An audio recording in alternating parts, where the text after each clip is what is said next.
स्याद्वाद्मोगलाञ्छन् जिया त्रैलोक्यनाथस्य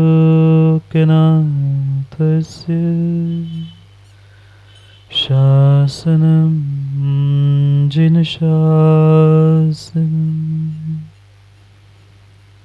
जय मंगले भूताणं विमलाणं नाणिदंसनमयारं तैलोयसेहियाणं नमोऽस्यासवसीताणं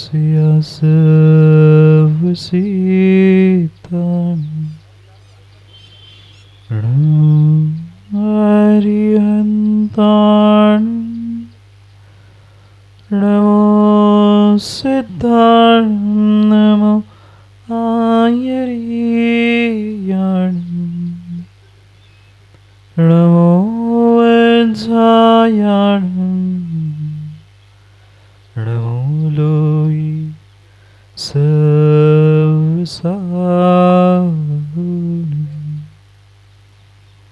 अनंत अनंत परम सिद्ध भगवान की 1008 श्री आदिनाथ भगवान की परम पूज्य आचार्य भगवान कुंद कुंद स्वामी की परम पूज्य आचार्य भगवान गुरुवर विशुद्ध सागर जी महाराज की सनातन जैन धर्म की सिद्ध चक्र महामंडल विधान की परम पूज्य मुनि श्री 108 सुप्रम सागर जी महाराज की, परम पूज्य मुनि श्री 108 प्रणस सागर जी महाराज की। अंतिम निर्देश वर्तमान स्वामी के शासन में हमसे विराजते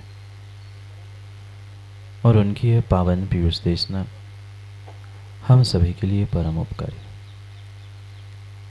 अनादिकाल से हमारी आत्मा में जो जन्म जरा और मृत्यु रूपी रोग लगे, उन रोगों का उपशमन करने वाली कोई परम औषधि है तो वह एकमात्र यह जिनवाणी। भव्यात्माओं,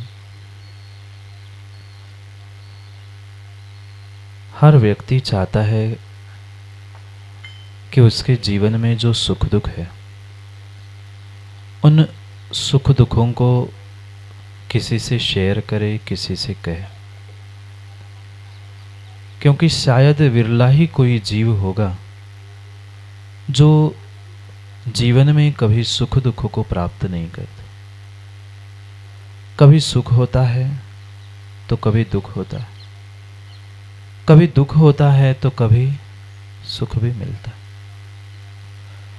सुख के दिनों में तो फिर भी व्यक्ति बहुत अच्छे से जीना सीख चुका है, पर दुख के दिनों में उसे ऐसा लगता है कि कोई ना कोई मेरा दुख सुनने वाला, मेरा दुखड़ा सुनने वाला। और हर व्यक्ति, चाहे वह बालक हो, वृद्ध हो, पुरुष हो, स्त्री हो, हर किसी ना किसी को एक ऐसे व्यक्ति की आवश्यकता लगती है जिसको वो अपने दिल की बात कह दे, अपने दिल का दुखड़ा सुना दे। और लगभग सभी जीवों को वह मित्र के रूप में मिलता ही। क्या मोदी जी मित्र नहीं है? सबके पास, सबका अपना अपना एक मित्र होता है। कितने ही मित्र हो, पर उनमें से एक आध विशेष होता है। और उस विशेष मित्र को हर व्यक्ति अपने दिल की बात कहना चाहता है कि आज ऐसा हुआ, इसने ऐसा कहा। क्योंकि जो आज तक व्यक्ति इस जीवन का बोझ ढो रहा है, उस बोझ को कहीं ना कहीं उतारने का वो प्रयास करता है। पूरी जिंदगी बीत जाती है वजन को, जिंदगी को ढोते ढोते ढोते, और चंद कुछ ऐसे समय मिलते हैं जब वह सच्चा मित्र मिलता है और अपने आप वह भीतर की बात मां निकल आती है ना। कुछ परेशानी हो, दुख हो, कष्ट के दिन हो, और माना कि उतने में ही कोई मायके का आए तो क्या हुआ? पहले ही दुख के दिन थे और जैसे ही कोई मायके का आता है सामने आंखों से आंसू आ जाते। क्यों? क्योंकि कोई अपना आया था।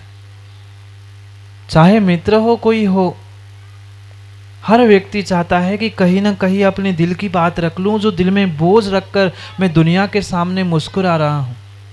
मुस्कुराते हैं ना? भले ही कितना ही दुख हो, कितना ही कष्ट हो, कितनी ही पीड़ा हो, पर जो भी पूछता है उससे यही कहते हैं, कैसे हो, कैसे हो कार्याध्यक्ष जी? ठीक है ये महाराज जी, अब का कहे। पहले तो ऐसे कि ठीक है महाराज जी, पर का कहे, अब ठीक ही है। क्योंकि जीवों ने, व्यक्तियों ने आज तक इस जीवन को समझा ही नहीं है, इस मनुष्य पर्याय की दुर्लभता को और इस अनमोल क्षणों को उसने जीवन जीने की कला को समझा ही नहीं। आज तक जीवन मात्र ढोता रहा, जीवन की अच्छाई और सच्चाई को उसने आज तक प्राप्त ही नहीं किया। बहुत बहुत गहरे गहरे रहस्य इस जीवन के साथ और इंसान बनने के साथ जुड़े हैं, पर इंसान बनने के बाद भी, मनुष्य बनने के बाद भी आज तक वह उस इंसान बनने के आनंद को, सुख को अनुभूत नहीं कर पाया, ले नहीं पाया। क्योंकि कहीं ना कहीं दिल पे किसी की भूत के निमित्त से, किसी की भविष्य के निमित्त से, किसी की वर्तमान के निमित्त से कुछ ना कुछ दिल में वो बोझ लेके जीवन को काट रहा। और उस जीवन काटते काटते चंद कुछ ऐसा समय उसे मिल जाता है जब वह अपने मित्रों के साथ, अपने दोस्तों यारों के साथ, अपने सहेलियों के साथ उन बातों को शेयर करके अपने दुख को, अपने दुखड़े को कम करना चाहता है। मन नहीं करते ना? हर व्यक्ति, एक छोटा सा बालक जिसको पढ़ना लिखना भी नहीं आता, वो भी करता है महाराज जी हमारा मित्र है। क्योंकि जीवन में मित्र का स्थान बहुत बड़ा होता है। पर जिन जिन जीवों को, जिन जिन लोगों को आप लोगों ने मित्र बना के रखा है, ये भी पक्का मान लेना, वह मित्र भी तब तक है जब तक बोलूं तुम्हारा स्वार्थ उससे निकल रहा है। जब तक उसका स्वार्थ तुमसे निकल रहा है तब तक वे तुम्हारे लिए मित्र की तरह बर्ताव करता है। और जैसे ही उसका स्वार्थ समाप्त हुआ, राग मिट गया, कौन मित्र कौन शत्रु, कोई उसमें तुलना ही नहीं हो सकती। क्योंकि संसार के जितने मित्र बनाओगे वे पक्का मान लेना मात्र और मात्र स्वार्थ के लिए है, अन्य उनका कोई भी प्रयोजन नहीं है। भले ही कितने आजकल, माताओं आप लोग भी व्हाट्सअप नहीं चलाते होंगे ना? पता ही नहीं है व्हाट्सअप चलाते हैं ना? सबसे ज़्यादा चलाते होंगे। और उस व्हाट्सअप में कितने सारे ग्रुप, कितने सारे फ्रेंड सर्कल, उसे फेसबुक पे, इंस्टा पे, सब पे फॉलोअर्स क्या क्या नहीं खोजते।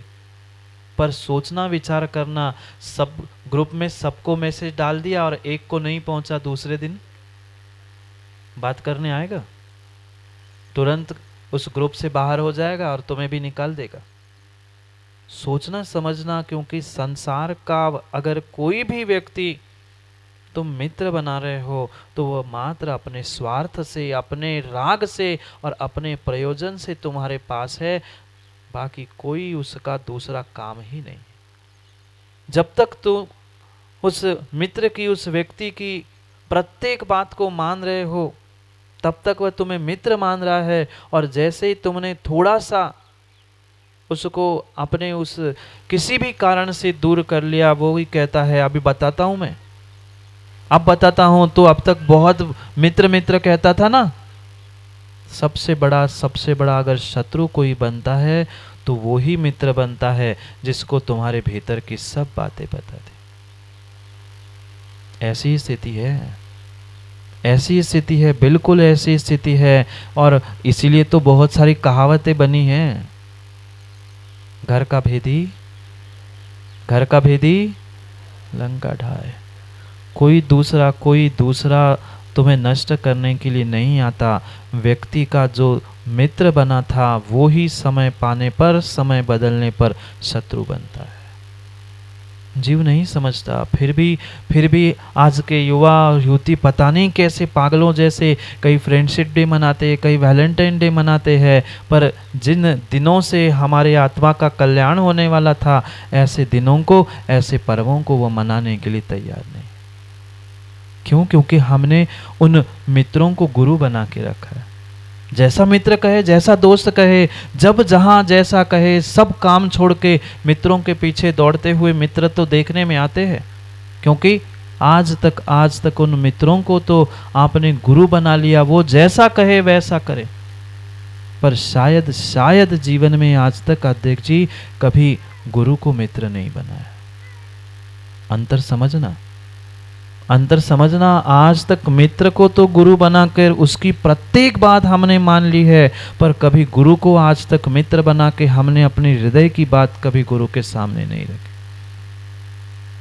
क्यों नहीं श्रद्धा प्रकट हो रही है? क्यों नहीं हम कर्मों की निर्जरा प्राप्त कर पा रहे हैं? सच्चे देव, शास्त्र, गुरु, हमें सब कुछ मिल चुका, पर फिर भी हम आज तक कुछ भी नहीं कर पाए, क्योंकि हम मित्रों को गुरु बना के उनके हिसाब से चलना सीख चुके हैं। गुरु को हमने आज तक अपना श्रद्धा और अपना समर्पण का स्थान ऐसा मित्र भी नहीं बना पाए। हम यही सोचते वो तो गुरु है, वो तो बहुत बड़े हैं। भाई बड़े तो है, श्रद्धा के भी स्थान है, हमसे पूज्य नहीं, परम पूज्य भी है, पर कभी उन परम पूज्य को भी अपना मित्र, अपना मित बनाने का प्रयास किया? नहीं कर पाए। और ये पक्का मान लेना माँ, जब तक गुरु के चरणों में जब तक श्रद्धा समर्पण नहीं है, तब तक वह हमारे लिए सच्चे मित्र भी बनने वाले नहीं। एक बार जीवन में किसी गुरु को अपना मित्र बना के देख लेना, क्योंकि ऐसा कहते हैं डॉक्टर राजू जी, डॉक्टर और गुरु से कभी भी कोई बात छुपाई नहीं जाती। अगर छुपाओगे तो कभी सौधर्म जी स्वस्थ नहीं हो सकते।